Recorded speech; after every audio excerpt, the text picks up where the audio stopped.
Hello, my name is Dr. Felipe Jain. I'm a psychiatrist at Massachusetts General Hospital and assistant professor at Harvard Medical School. I'd like to share with you today the results of a pilot randomized controlled trial of mentalizing imagery therapy for family dementia caregivers. I'm going to cover clinical effects as well as brain connectivity changes. Let's start by talking about mentalizing or mentalization. What this refers to is understanding another person's and your own mental life, meaning thoughts, feelings, emotions, motivations, needs, and desires, and their links to observable external behaviors. It's how we understand why other people act the way that they do, and how they understand our actions as well. Another way to think about mentalizing is holding another's heart and mind in your own heart and mind. And what this refers to is that it's not purely a cognitive process. It's also visceral, it's emotional. It's a true understanding of what's going on with the other and what's going on with you. Mentalization-based therapy is a talk therapy that's conducted in patient-therapist dyads and in group settings, and has been studied and shown efficacy for some of our most difficult to treat conditions: borderline personality disorder, self-harming in adolescents, and it's being adapted for many other indications. What mentalizing imagery therapy does is to bring principles of mentalization and to encode them into a set of mindfulness and guided imagery practices. The goals of mentalizing imagery therapy, abbreviated as MIT, are as follows. First is to teach self-regulation skills. These are things like mindful stretching, basic mindfulness meditation, and daily awareness exercises that can be used to reduce negative emotions and help a person be open to new experiences. Second is to improve relationship understanding using specific mentalizing guided imagery practice. These practices balance domains of mentalizing, for example, by imagining oneself, another person in a challenging situation, how the participant is coming across to the other person and how the other person is coming across to them, and how minds are changing and that's impacting on behaviors. The third goal is to help the participant understand their connectedness to communities in the broader world. This takes them through a process of guided imagery exercise oriented on how we and others feel and experience our communities. It uses imagery to gain a greater visceral sense of that unity, including with nature and spirituality as appropriate.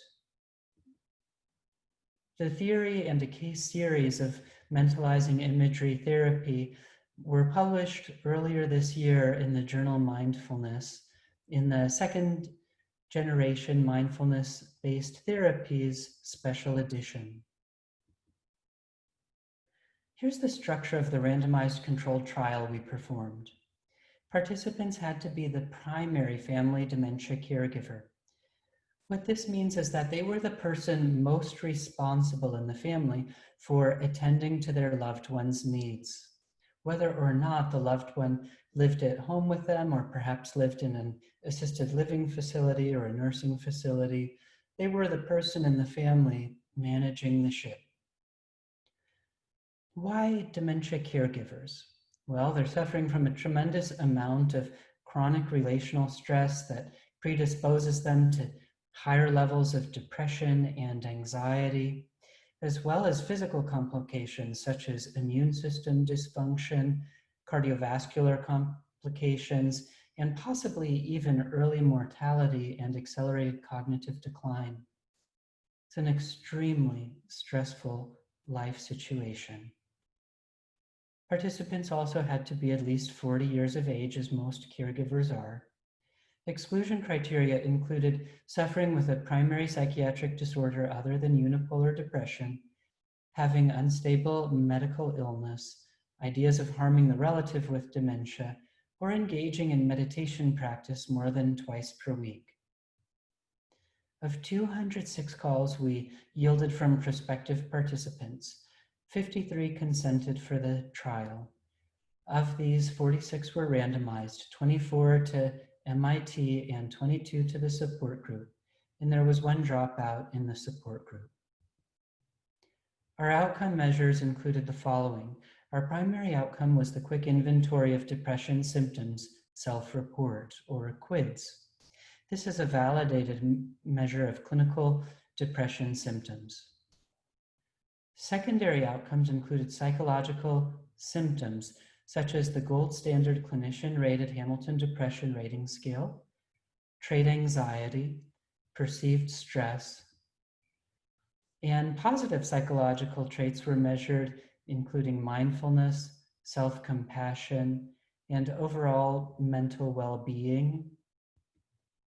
Caregiving outcomes were assessed with the Caregiver Burden Scale and the Neuropsychiatric Inventory, which asks the caregivers to rate the severity of their care recipients' symptoms, and then also asks them to rate their own distress in response to those symptoms.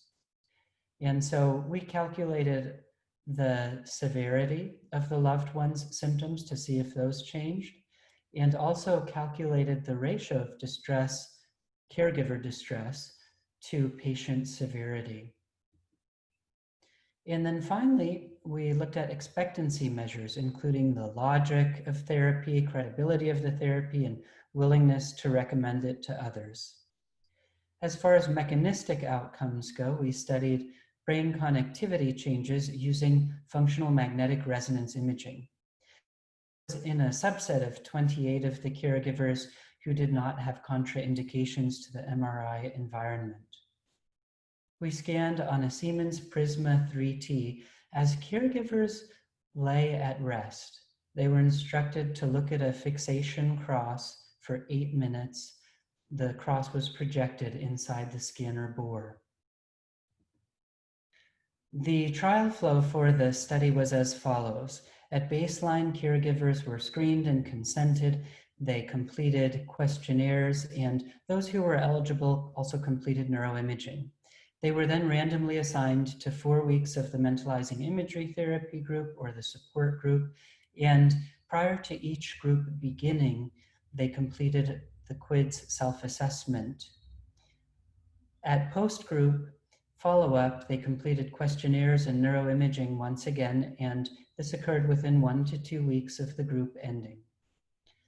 They were then eligible to participate in optional refresher sessions that reviewed their group's content at 2 and 3 months. At 4 months, we had an additional follow-up to look at moderate term outcomes, and this consisted only of questionnaires that were emailed to participants using the REDCap system. The group structure was as follows. Caregivers participated in 4 weekly group sessions, each about 120 minutes in length. These were led by a variety of clinicians, at least master's level, including beginner instructors paired with more experienced. MIT group components included stretching and breathing, followed by guided imagery instruction. There was also time for group discussion and experiential sharing. The support group components consisted of didactic information on caregiving and group discussion using a problem-solving approach that was focused on challenges that the caregivers faced. Statistical analysis employed mixed linear models in the intention to treat sample. We adjusted for age and sex and examined the residuals from each model and performed square root transform as necessary to meet assumptions of normality. Cohen's d was calculated for effect sizes on changes from baseline. Demographics of participants were as follows. On average, they were over 60, largely female, mostly white, although there was a sizable proportion of minorities, mostly married, with about a college level of education, and had spent on average 4 to 7 years caregiving. And there were no clinically significant differences between groups. In terms of attendance, group attendance was similar between the groups. It was rare for caregivers to miss a session. There was over 80% attendance. Refresher session attendance was also similar between groups. At least 60% of participants attended at least one of the refreshers. In terms of home practice, this was assigned in the MIT group, and they formally practiced home exercises, which consisted of audio recordings of the guided imagery exercises they learned in group, about 5 times per week, about 20 minutes per session. And this was their actual practice. They were quite engaged. In terms of expectancy measures, there were no differences at baseline in measures including the logic of treatment, confidence in whether the treatment would be effective, or how likely they'd be to recommend the treatment to other caregivers. There were also no differences in changes in any of these expectancy measures from before to after the group between groups.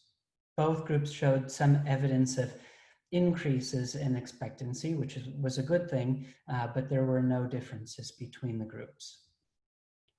Let's turn to the outcomes. The primary outcome was met. It showed stable reduction of depression symptoms in MIT relative to the support group. So what you see is that from baseline, there was initially a similar trajectory of reduction in depression symptoms between the support group, which is shown in red, and the MIT group in blue. The gray box on the graph shows the 4 weeks of group sessions themselves.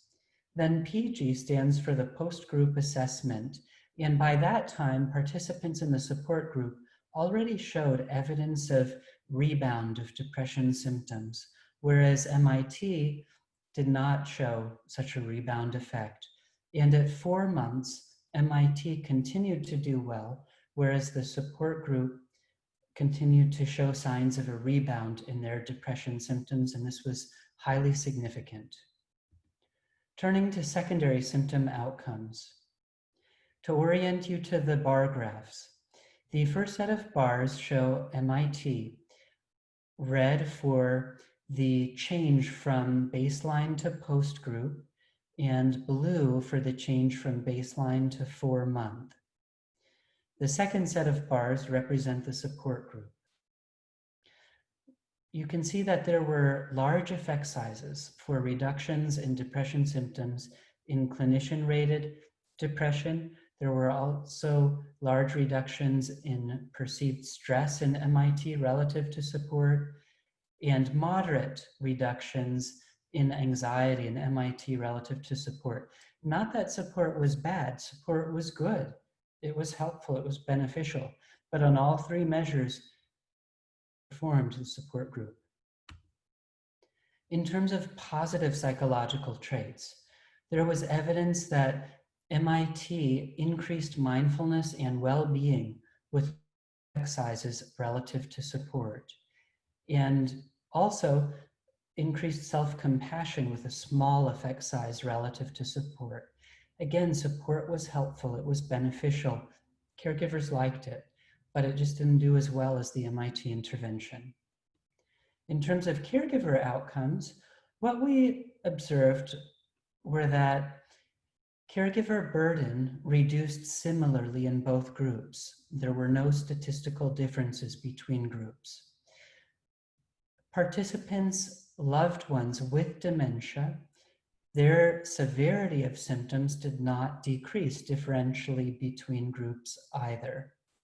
However, the distress to severity ratio, meaning caregiver distress for each unit of severity that they rated their loved one's symptoms, was reduced in MIT relative to support. We could hypothesize that this might be due to 2 different mechanisms. One might be that caregivers had learned to mentalize their loved one's symptoms better, and by understanding them, they were less distressed by them. Another possibility is that this shows that the caregivers learned mindfulness skills and were able to bring them to these very challenging situations and experience less distress. Now let's turn to our neuroimaging connectivity analysis. Our primary hypothesis was that subgenual anterior cingulate cortex, abbreviated as SGACC, connectivity would be reduced by MIT relative to the support group. And this was based on our pilot data as well as a large body of evidence related to SGACC activity in depression. Our secondary outcome was that dorsolateral prefrontal cortex, as DLPFC, connectivity would be increased by MIT. This was also due to our pilot data as well as a large body of evidence suggesting that DLPFC is important for cognitive control, for the ability to regulate emotions, shift set, and plan. We conducted pre-processing of the raw images using fMRI prep, identified intrinsic connectivity networks with independent component analysis, or ICA, and dual regression procedures. We applied region of interest masks over two networks, one with predominant representation of SGACC, and the second with predominant representation of DLPFC. We conducted unpaired two-sided t-tests between groups for the connectivity changes. And in the combined sample, we studied partial correlations for depression symptom change and connectivity change, adjusting for age, sex, baseline symptoms, baseline connectivity, and group. This was meant to elucidate whether any of the brain connectivity changes we observed were correlated with symptomatic improvement. Finally, we conducted a mediation analysis with bootstrapping using 2,000 repetitions. What we saw was quite interesting. There was weakening of resting state SGACC connectivity within the ventral emotion network in MIT versus the support group. This was as we had hypothesized. SGACC is shown here by the blue on the brain image, and the rest of the network is shown in the yellow and orange colors. Other principal network regions included the nucleus accumbens, anterior middle temporal cortex, orbitofrontal cortex, precentral gyrus, precuneus, and posterior superior temporal cortex. The bar graph on the right shows the MIT group in green and the support group in red, and there is a significant decrease in MIT connectivity of the SGACC relative to the support group. This remained significant when removing the lowest outlier in MIT as well. Next, we looked to determine whether strengthening of the DLPFC was associated with MIT relative to the support group, and this was within a cognitive control network. The DLPFC is shown in blue, and other network regions are shown in the yellow and orange color. These were principally dorsomedial prefrontal cortex, ventrolateral prefrontal cortex, cerebellum, temporoparietal junction, inferior parietal cortex, and ventromedial prefrontal cortex. Once again, MIT is shown in green in the box plot on the right, and relative to support group in the purple, there was an increase in DLPFC connectivity. This was also true within group in terms of change of DLPFC connectivity in MIT only from baseline. There was a significant increase. We next went to determine whether there was any clinical significance to these changes by conducting partial correlation between neural connectivity change and depression symptom change in the combined sample. What we found was that there was no relationship between change in SGACC connectivity and change in HAM-D ratings of depression, again, the clinical depression rating scale. Here we used the square root of the Hamilton depression changes because that allowed us to normalize the data to meet the assumptions of the correlation test. We also did this for consistency with our clinical outcome assessments. While SGACC did not show a significant correlation, Change in DLPFC did show a negative correlation with the change in the square root of the HMD. Specifically, the R was minus 0.5, reflecting a moderate correlation, and the p-value was 0.015. This relationship was also significant using the quids at the p equals 0.05 level. Again, this was adjusting for baseline symptoms, baseline connectivity, group, age, and sex. So it was highly rigorous. We then looked to ensure that the correlations within each group had a similar effect size so as to avoid Simpson's paradox. We did find that within group, effect sizes were similar, about R equals minus 0.4, although these were not significant, except when combined. Finally, we used a mediation model to determine whether change in DLPFC connectivity might be a causal mediator of the relationship between group and change in depression. Preliminary analyses were significant for a mediation effect of change in DLPFC connectivity. However, our adjusted model was not significant. Only group was a significant predictor in the adjusted model, and the effect size for DLPFC change was reduced. We then took an additional step using bootstrapping of estimating the sample size that would have been necessary to show a significant mediation effect in change in DLPFC connectivity. And this turned out to be about 60 participants, or about twice the N that we had for our sample. In summary, 4 weeks of MIT demonstrated substantial psychological benefits for family dementia caregivers with maintenance of effects at 4 months. It was a brief but highly effective treatment that outperformed the support group. There were larger reductions in depression, anxiety, and perceived stress in MIT. There were greater increases in mindfulness, self-compassion, and well-being in MIT.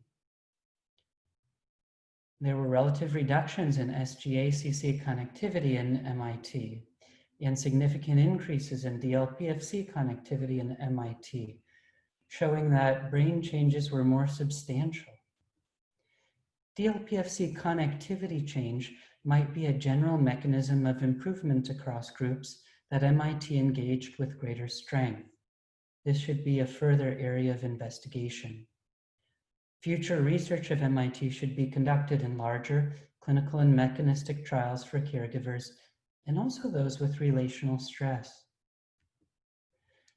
I'd like to acknowledge the contributions of many individuals who were essential for this project's success.